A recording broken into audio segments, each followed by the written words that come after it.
So basically what they're doing right now is they're building a load. It's all a big puzzle on how it goes together. So this rack happens to be needed to go upside down. What I anticipate is going to happen after they put this rack on is that another one's going to go in and nest right inside of that. But this particular stack, the 3 racks that I'm seeing right now so far are all for smaller vehicles. They look like they're for mini-sized vehicles like a Ford Ranger or perhaps a Colorado or something like that. But so you can see how the one's nested in between. I anticipate the next one that comes on is going to go, they're going to put more boards down and it's going to nest right way up. So George and Calvin, they've been a team out here for, shoot, probably 10 years, 12 years. Hey George, how long have you guys worked together out here? 10 years. 10 years? Yeah. Yeah. So they know what they're doing, man. They got a system. Yeah, you were a 5-year-old when you... I was 5, yeah. So this one is Calvin? I'm Calvin, yeah. That's right. Hi, Calvin. And this is George. That's me. All right. So these guys build all the loads on a weekly basis. Sometimes 2 loads a day, sometimes 3 loads a day. Yeah, when we got a good chance, we do 6 loads a day. Yep. Yeah. 6 loads a day. So hopefully we'll get back to those numbers soon. Yeah, or at least count for that. Yeah, yeah. So let's see, he's gonna go grab another rack now. Calvin's looking for it. Jorge, 15202 is that one right there? Yeah, it's now this one over here. Is that it? Yeah.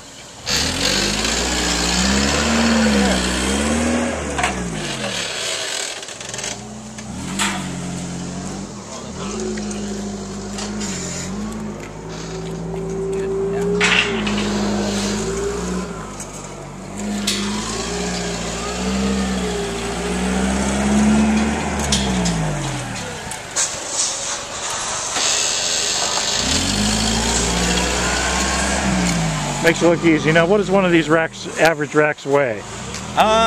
They range. These smaller guys that are on the load right now, those are probably going to be around 160 pounds or so, 170 pounds.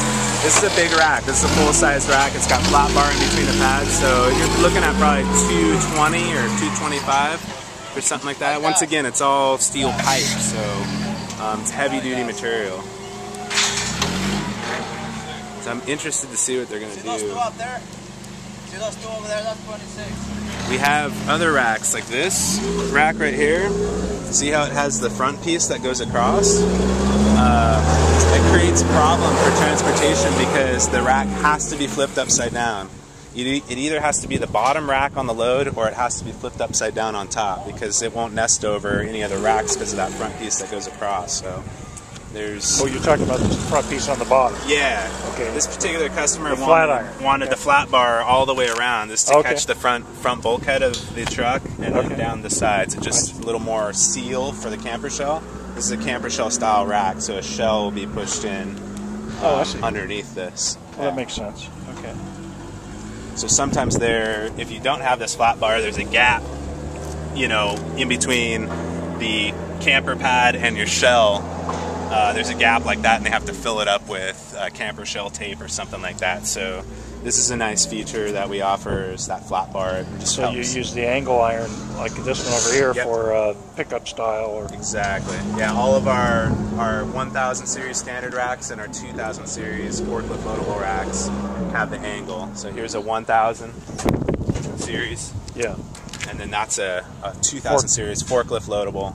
So you come into the side with a forklift and set your load. Now, a lot of people don't know the forklift loadable means that the bars that the material goes on is higher than the sidebar. Correct. So that the forklift can go in, let the load down, and then pull it back That's out. right, yeah. All the 1000 series racks you have to hand load or have it get a forklift to dump the load on, yeah. and which is going to damage the rack over time. So. Absolutely. I see one over there that has a shield. Yeah, that's our full mesh behind the cab, and it's just one of the custom options that we have. We're able to customize the racks any way the user wants to use them. So we do this full mesh behind the cab on some. The one that you saw earlier had the mesh in over the overhang. And it's just we're able to offer all those different solutions for the customers. Now I see one over here painted white, so most of your racks are black, but you do offer other colors? Yeah, we do. Everything stock is black, but yeah, a customer from time to time will want something white, and so we offer white as an option. It is powder coated. We only offer white and powder coating. Okay. White tends to show a lot of your blemishes and dings, road nicks, and if you knock the side of your rack with a tool or something like that, it's going to show on white a lot more than on black. So we do put the powder coat finish, just a little more substantial finish on the white. Let's walk over here for a second. We can see we saw them stacking these loads right here, and here's a stack they have already ready to put on the truck when they get to the part where they're going to load it on the truck. You can see that it's a kind of a science with how they use the boards to keep everything level. And we also wrap in foam, try and protect that finish as much as possible. But each rack, we utilize these little, what they're called as alligator clip straps. And we strap each rack together at 4 different spots. At the rear, up here at the front, we strap everything together again, and then on the other side the same way. We just want to create one solid unit. It's a safety concern going down the road, having this much steel on the back of a trailer. So we have one up here that's right side up on top. We have the next one is upside down, and then the next three are up, right side up. Yeah, and you got these 2 right here. Obviously, these are short beds, and so what they had to do is come in and just kind of offset them and sink them down over the top of the long bed. Okay. And I noticed where they're putting this board is in the place that's supported the most, right at the spacer, so that it carries the load without bending the right. the bar at all. What's nice about we're just able to build so many different combinations. What they try and do each time, George and Calvin are really good about trying to make it as efficient as possible, not only for the dealer but for the driver.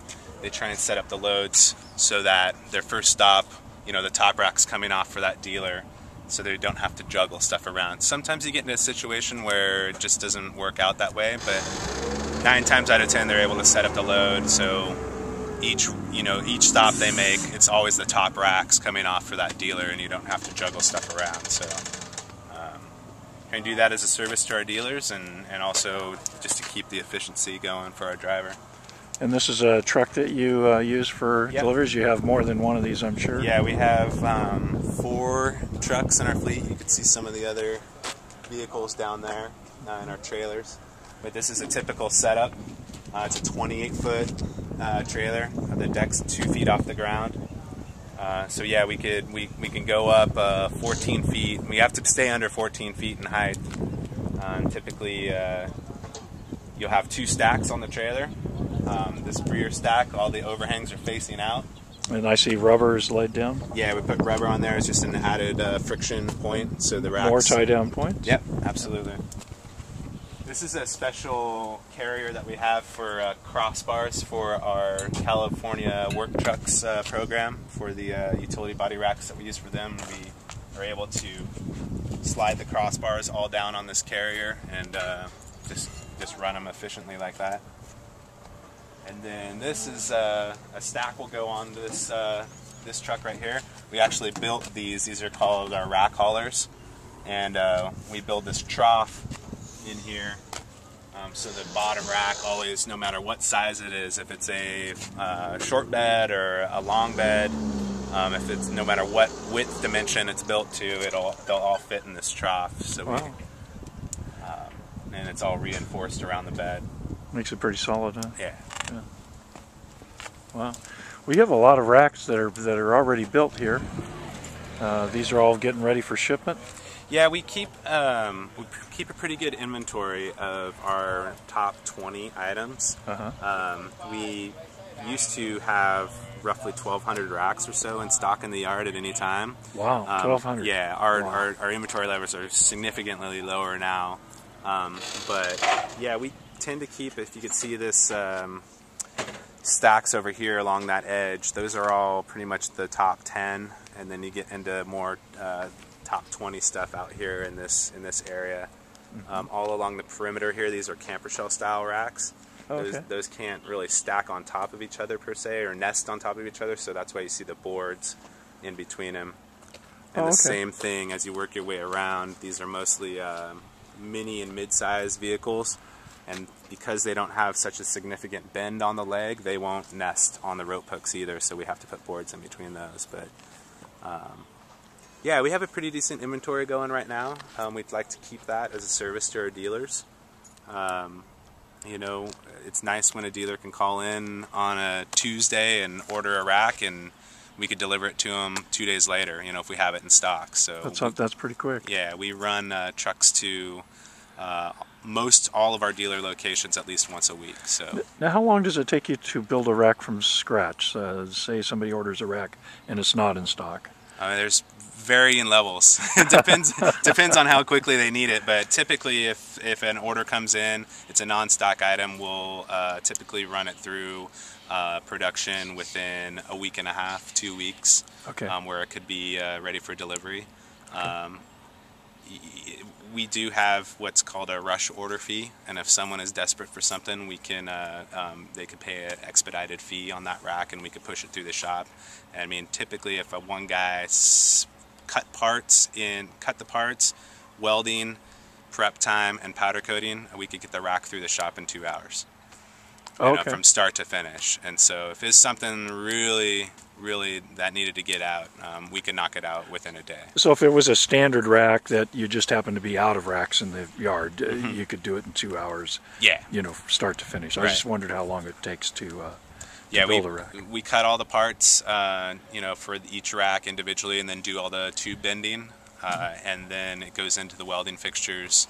Then it needs to be prepped down to get ready to receive paint or powder coat. Now I noticed inside the shop that you had pre-cut things ready to go too, so you keep an inventory of items ready to build. Sure, yeah, and what's nice is we work with a couple different steel suppliers. One of the steel suppliers that we work with is a service center, so they'll cut material to standard lengths that we use, so it comes right off the truck and into our bins ready to go. There's a lot of other parts that we cut ourselves with our own saw, you know, just for particular racks, but like your standard 8-foot truck beds and standard 6-foot truck beds, we're cutting those main tubes exactly to length, so they could just pull them out of the bin and go.